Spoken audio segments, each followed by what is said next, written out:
ಸುಮಾರು 7:45 ಗಂಟೆಗೆ BY ರಾಘವೇಂದ್ರ ಅವರ ಮೈತ್ರಿ ನಿವಾಸದಿಂದ ಪ್ರಚಾರದ ಅಖಾಡಕ್ಕೆ ಅವ್ರು ಇಳಿದಿದ್ದು.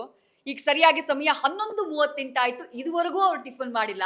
ಈಗೇನೋ ಗ್ಯಾಪ್ ಅಲ್ಲಿ ಟಿಫನ್ಗೆ ಟೈಮ್ ಮಾಡ್ಕೊಂಡಿದ್ದಾರೆ. ಅವ್ರನ್ನೇ ಮಾತನಾಡಿಸ್ತೀನಿ. ಸರ್, ಏನ್ ಸರ್ ಇಷ್ಟೊತ್ತಿಗೆ ಟಿಫನ್ ಮಾಡ್ತಾ ಇದ್ದೀರಿ? ಸಹಜ, ಈ ಕೊನೆಯ ದಿನಗಳಲ್ಲಿ ಸ್ವಲ್ಪ ಒತ್ತಡಗಳು ಹೆಚ್ಚಾಗತ್ತೆ. ಆ ಏರಿಯಾ ಬಿಟ್ಟು ಹೋಗಿದೆ, ಈ ಏರಿಯಾ ಬಿಟ್ಟು ಹೋಗಿದೆ, ನಮ್ಮ ಏರಿಯಾಗೆ ಬರಬೇಕು, ನಮ್ಮ ವಾರ್ಡಿಗೆ ಬರಬೇಕು. ಹಾಗಾಗಿ ಬೆಳಗ್ಗೆಯಿಂದ ಒಂದು 3 ರಿಂದ 4 ವಾರ್ಡ್ಗಳಿಗೆ ಭೇಟಿ ಕೊಟ್ಟು ಜನರನ್ನ ಭೇಟಿ ಮಾಡಿ ಈಗ ಸ್ವಲ್ಪ ಸಮಯ ಸಿಕ್ಕಿದೆ. ಮತ್ತೆ ನಮಗೆ ಹಸು ಗೊತ್ತಾಗಲ್ಲ, ಜನ ಸೇರಿದರೆ ಅಂದ್ರೆ ಅದೇ ನಮ್ಗೆ ಹೊಟ್ಟೆ ತುಂಬ್ದಂಗೆ. ಹಾಗೆ ನಮ್ಮ ನಿರೀಕ್ಷೆ ತಕ್ಕಂತೆ ಕಾರ್ಯಕ್ರಮ ಆಗ್ತಾ ಇದೆ.